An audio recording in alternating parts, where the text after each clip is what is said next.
माँ को मतलबी तुम लोगों ने ही तो बनाया है। Emotional and heart touching story. Sumitra ji, जिन्हें रोज सुबह गर्म पानी पीने की आदत थी, वह 2 बार अपने कमरे से बाहर निकलकर बहू नव्या और बेटे सौरभ को देखी, लेकिन वे अब तक सो रहे थे। जब तक उनमें से कोई एक उठेगा नहीं, तब तक उन्हें गर्म पानी मिलेगा नहीं। ऐसी बात तो नहीं थी कि सुमित्रा जी गर्म पानी कर नहीं सकती थी, लेकिन बहू ने रात को सारे काम पूरे कर रसोई में ताला लगा दिया था। जब तक ताला नहीं खुलेगा तब तक सुमित्रा जी को गर्म पानी का इंतजार करना पड़ता था। देखते देखते 11 बज गए। जब सुमित्रा जी को सहन नहीं हुआ तब उन्होंने बेटे के कमरे का दरवाजा खटखटाया। दरवाजा कई बार खटखटाने के बाद बेटे ने दरवाजा खोला और चिल्लाते हुए कहा, माँ सुबह सुबह क्यों परेशान कर रही हो? माँ ने कहा, मुझे गर्म पानी चाहिए था, रसोई में ताला लगा हुआ है, उसका दरवाजा तो खोलो ताकि मैं गर्म पानी कर सकूं। बेटा ताना मारते हुए कहा, माँ क्या आप एक दिन बिना पानी के नहीं रह सकती? रोज तो नव्या करके देती है ना। आज रविवार था, सोचा था कि आराम से उठेंगे,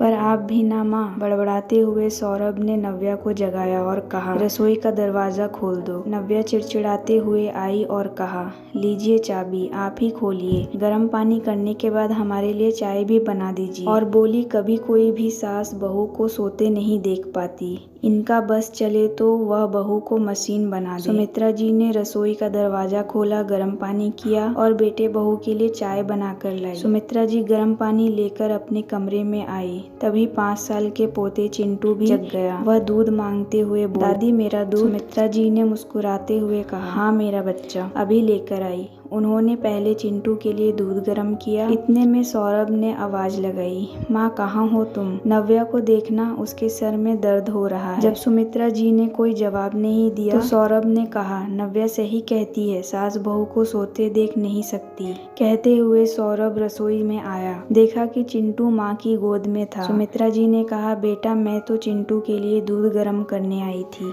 बस काम का बहाना चाहिए। मानता हूँ कि आप सास हो, पर बहू को भी तो इंसान समझो, इसीलिए दूसरे बेटे बहू ने तो आपको रखने से ही मना कर दिया। उसके बाद सौरभ अपने कमरे में चला गया। सुमित्रा जी देखती रह गई और उनके आंखों से आंसू आ गए। मन ही मन सोचने लगी कि मैं कुछ भी नहीं करती फिर भी बदनाम हो रही हूँ। ऐसी कौन सी जिम्मेदारी उठा ली है इन लोगों ने मेरी, जो इतना सुना देते हैं। अपने आंसू पोंछे और चिंटू के साथ कमरे में आ गई। सौरभ ने नव्या से कहा, तुम्हारी तबीयत ठीक नहीं है, मैं माँ से कहकर नाश्ता बनवा लेता हूँ, तब तक तुम आराम कर लो। नव्या ने कहा, रहने दो। नहीं नहीं, मैं खुद ही नाश्ता बना लूंगी। उनका क्या भरोसा, कौन सा सामान उठाकर अपने दूसरे बेटे बहू को देकर आ जाए। अक्सर रसोई से कुछ न कुछ सामान कम हो जाता है। मुझे तो लगता है कि माँ जी ही सामान इधर से उधर करती हैं और अपने छोटे बेटे बहू को देकर आ जाती है। इतना कहकर रसोई में नाश्ता तैयार करने लगी। नव्या रसोई में नाश्ता बना रही थी, तभी उसने देखा सौरभ गुस्से में आकर सुमित्रा जी से बोला,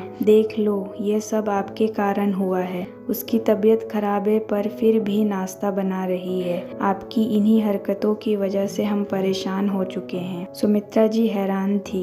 वह चुपचाप अपने कमरे में बैठ गई। उनकी आंखों से आंसू बह रहे थे। वे पुरानी बातें सोचने लगी कि शादी के 10 साल बाद उन्हें जुड़वा बेटे हुए थे। सभी ने बधाइयाँ दी। अरे 2 बेटों की माँ बनी हो, बुढ़ापे में बैठकर राज करोगी। उसके कुछ सालों बाद ही उनके पति का निधन हो गया। सुमित्रा जी हिम्मत करके अपने दोनों बेटे सौरभ और मनीष को संभाला। बड़ी परेशानी के बावजूद उन्होंने दोनों को पढ़ाया लिखाया। दोनों की शादी के बाद बहुओं के बीच टकरार के कारण बेटों के बीच झगड़े होने लगे। अंत में दोनों बेटे अलग हो गए। पति ने 2 मंजिल मकान बनवाया था, जिसमें से एक मंजिल पर मनीष और नीचे सौरभ अपने परिवार के साथ रहने लगे। भाइयों के बीच सुमित्रा जी को रहने पर बहस हुई। मनीष ने कहा कि वह माँ को नहीं रखेगा, तो सौरभ ने उन्हें अपने पास रख लिया। सौरभ ने नाश्ता की प्लेट सुमित्रा जी के सामने रखते हुए कहा कि बस बहू को परेशान करते जाओ, दूसरों से कोई लेना देना ही नहीं। यह सब सुनकर सुमित्रा जी को बहुत बुरा लगा। सुमित्रा जी को ऐसा लग रहा था नाश्ते की प्लेट को देखकर, ऐसा खाना भी किस काम का जो तिरस्कार करके दिए जाए।